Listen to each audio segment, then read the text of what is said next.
सपने हमेशा बड़े देखने चाहिए क्योंकि वही हमें आगे बढ़ने की ताकत देते हैं। रास्ते चाहे कितने भी कठिन क्यों ना हो, अगर हिम्मत और विश्वास बना रहे तो सफलता निश्चित है। हर मुश्किल बस एक इम्तिहान है जो हमें हमारी मंजिल की ओर करीब ले जाता है।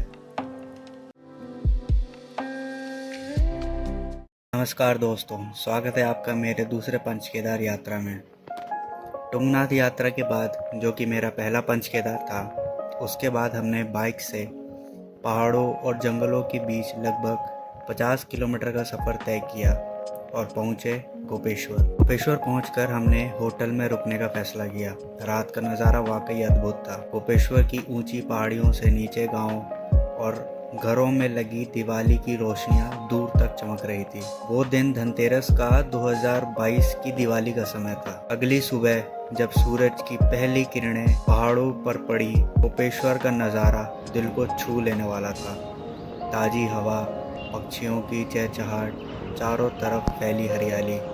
यात्रा का असली मज़ा तो यहीं से शुरू हुआ। हमने हल्की ठंडी हवा और गरम गरम चाय का आनंद लिया और फिर अपना सफ़र शुरू किया उर्गम घाटी की ओर। गोपेश्वर से उर्गम की दूरी लगभग 50 किलोमीटर है। रास्ते में कई मोड़, गहरी घाटियाँ, झरनों से गिरता निर्मल जल और घने जंगलों की हरियाली हमें बार बार रुककर निहारने को मजबूर कर रही थी। उर्गम घाटी पहुंचने के बाद हमारी मंजिल थी कल्पेश्वर महादेव, जो पंच केदार का आखिरी मंदिर कहा जाता है। उर्गम से कल्पेश्वर तक का रास्ता करीब 11 किलोमीटर है, जो कि एक घुमावदार पहाड़, पतले पतले रास्ते और पत्थर तो मानो जैसे अभी गिर जाए।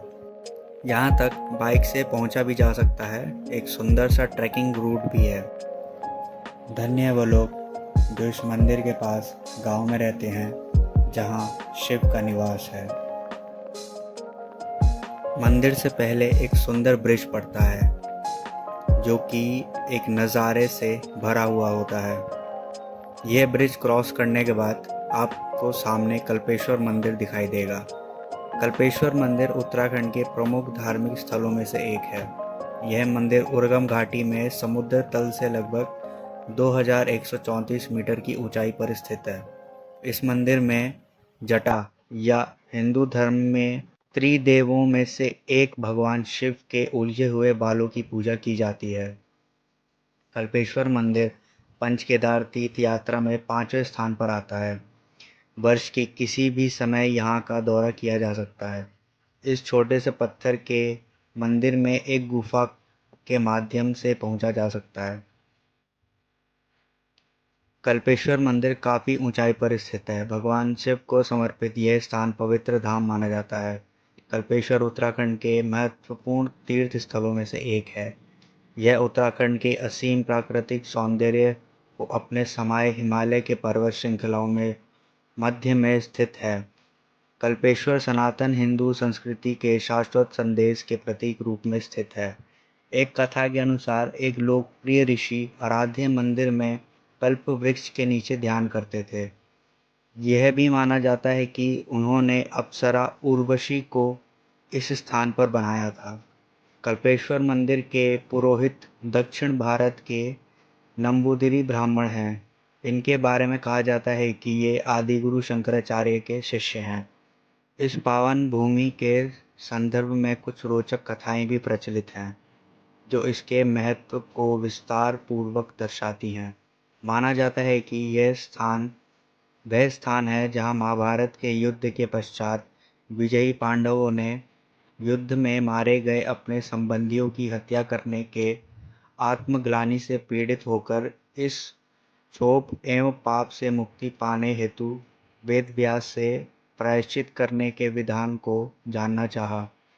व्यास जी ने कहा कि कूल घाटी का भी कल्याण नहीं होता, परंतु इस पाप से मुक्ति चाहते हो तो केदार जाकर भगवान शिव की पूजा एवं दर्शन करो। व्यास जी से निर्देश और उपदेश ग्रहण कर पांडव भगवान शिव के दर्शन हेतु यात्रा पर निकल पड़े। पांडवों को गोत्र हत्या का दोषी मानकर शिव पांडवों को दर्शन नहीं देना चाहते थे। उसके बाद कुछ दूर जाकर महादेव ने दर्शन न देने की इच्छा से महिष यानी भैंस का रूप धारण किया। वे अन्य पशुओं के साथ विचरण करने लगे। पांडवों को इसका ज्ञान आकाशवाणी के द्वारा प्राप्त हुआ, अतः भीम ने विशाल रूप धारण कर 2 पहाड़ों पर पैर फैला दिए, जिसके नीचे अन्य पशु तो निकल गए, पर शिवजी रूपी महिष पैर के नीचे से जाने को तैयार नहीं हुए। भीम बलपूर्वक भैंस पर झपट पड़े। तब भीम ने बैल की पीठ को पकड़ लिया। भगवान शंकर की भैंसे की पीठ की आकृति पिंड रूप में केदारनाथ में पूजी जाती है। भुजाएं टुंगनाथ में, नाभि मध्यमेश्वर में, मुख रुद्रनाथ में और तथा जटा कल्पेश्वर में प्रकट हुए। ये 4 स्थल पंचकेदार के नाम में विख्यात है। यह नदी का नाम कल्पगंगा है, जो मंदिर के एकदम समीप से होकर गुजरती है। इस मंदिर की खास बात यह है कि 5 केदार में से यह मंदिर हर साल खुला रहता है।